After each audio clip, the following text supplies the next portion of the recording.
The boring habits you keep skipping are the small things that are actually going to help you live a better life. So let's talk about different reframes you can take to your calendar and your schedule to make sure you are getting things done. So I was working with an entrepreneur recently. I was helping him grow his business, but one thing that he kept struggling with was his ability to be consistent in working out. Now, if you don't know anything about me or my approach or my style, it's very well-rounded. I don't really care if your business is growing, if your health sucks. And if your health is awesome and you have six-pack abs, but you're not growing your business, well, that sucks too. You need to try and balance it all, really. And this ruthless accountability is what I go after when I coach people one-on-one. And one thing that I did with this individual was I just helped him reframe a bunch of different habits on his calendar because I didn't know what else to do. I didn't know what else to do on how to get him to stick to things he said he wanted. Because when I work with anyone, I'm going to start with, what are your goals? Because I have to know if what we're working on a daily basis or weekly basis is congruent with what you actually want. So step one for you, if you want to implement any of the reframing strategy I'm about to go over, is you have to start with knowing your goals in different categories of your life. So if you want to be fit or healthy or whatever the goal is, why is that? Like, what is the goal? What is it to play with your grandkids when you're 80 years old? Or is it some sort of performance goal in the short term? Like, why is it that you even want to work out? If you want to work out, you absolutely should be doing those things. And then if you want to grow a big, giant business, why? Like, what's the purpose and what's enough? Do you have a number? Like, where's the end of that? All of these different things you have to know. You have to know what your goals are to be able to know if you're congruent with your daily activities and if what you're doing is helping. So let me go over some of the reframes I went over with him that helped him better understand things. So what we did was a two-pronged strategy. And I did this with a couple of different ones. I'm going to give you a bunch that I ended up coming up with, but we just did it with a few things in his life. But the first one was he wasn't working out. And so I had him pull up his calendar and we looked at it, and he had all these blocks for workout. And so he had time blocked it, right? It's like, okay, I'm going to do workout here, I'm going to work out there. And I would say that's level one productivity, right? It's just like time block, put it on the calendar, make sure it happens, right? But what was happening was he would get to the time block and he would just skip it, or it wouldn't be the priority. He would fill in the gap with something else. And specifically all on his calendar, like he was already doing the time blocking and he was good at getting things done, but it said workout on the calendar.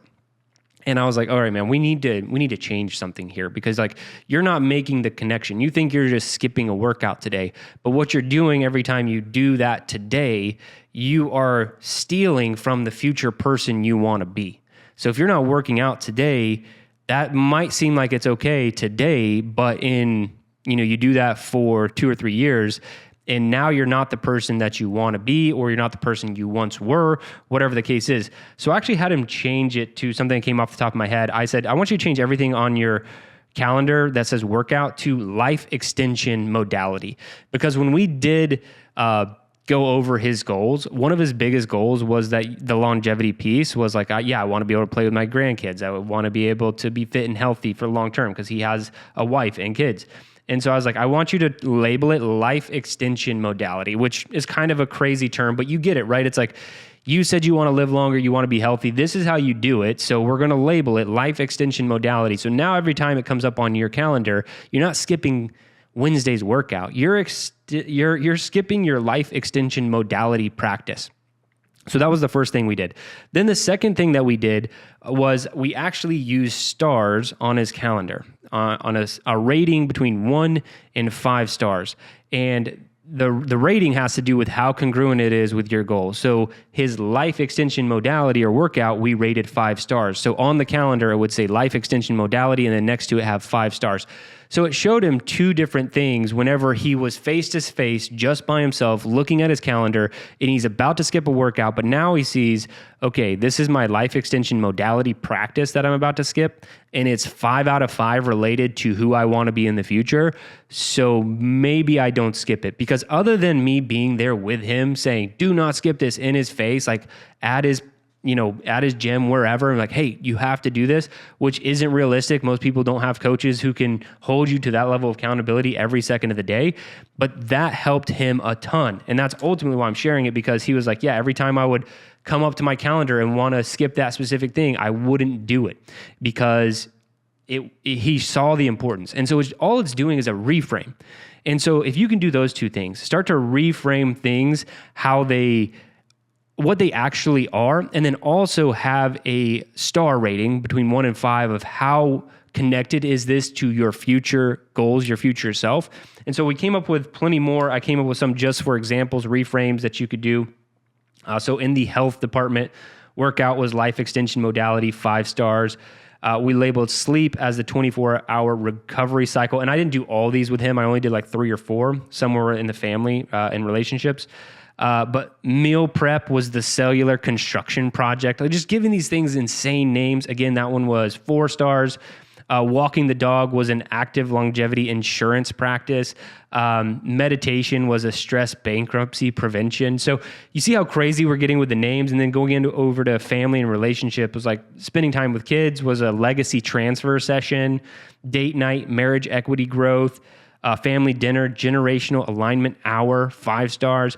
So you see where I'm going. Like, these things aren't necessarily any different. And most of the time, the only disconnect I have from someone who's achieving their goals and not is they haven't connected the why. They haven't connected why it's so important that you do whatever it is today.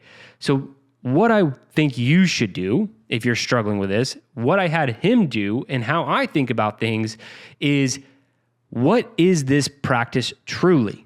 What am I actually working on? So if you're like, have on your calendar like team meeting, and it's like, you can't necessarily skip the team meeting, but how you show up for that team meeting could be completely different if you are like, look at it as investment into the long-term version of my business, or long-term business growth investment is the team meeting, because you're investing in your team to grow, to perform better, to be better. You're not going to be the person who's not paying attention in the meeting. You're not going to be the person who's showing up unprepared for the meeting. So you need all these reframes in your life if you're struggling to get things done that are actually on your calendar. And it doesn't mean you don't do the smaller things, right? Administrative work or the daily doing of any of these tasks, they're important. They might be 3 and 4 stars, and they are ultimately how I make income right now. So like, those can still be labeled appropriately. But if you don't start reframing things in your mind and truly realizing how important they are, you will keep skipping them. And here's what I've learned in doing self-development, trying to improve myself for the last 20 years, is it is boring as hell. It's not super complicated. When you first get into this space, if you're trying to get better, you're reading books, you're hiring mentors and coaches, it's exciting. You can get a new coach every 6 months or a year. You think you outgrow them when in reality you probably didn't. And you just keep bouncing around and you're learning all this exciting stuff. Do that for a decade, and then you'll probably get to the point where you realize, oh, this is really boring. All I need to be doing each and every single day is eating healthy foods, getting my workouts in, reading books, taking courses, continually trying to get better, looking for mentors, having good conversations. Like, it's not all that complex, and the checklist isn't very long. And then you just have to do it for the rest of your life. So it's the monotony that gets to people sometimes, even when they're already at a high level. It's like, yeah, I've already been there, done that. It's like, no. You haven't mastered anything. This is just something that you have to do for the rest of your life. You don't master leadership and then take a break, right? You don't master business and then your business continues making money forever. You have to have the practice. And so if you can start to reframe how you look at each one of your activities, it will help you stick to it more. You will have more motivation, more explanation to yourself behind the why. And hell, you can even start to explain this to your team members so they can start to see more progress as well. So if you are struggling to make progress with the mundane tasks, the things that you should be doing, try a reframe with a rating system and start sticking to your goals. Try harder.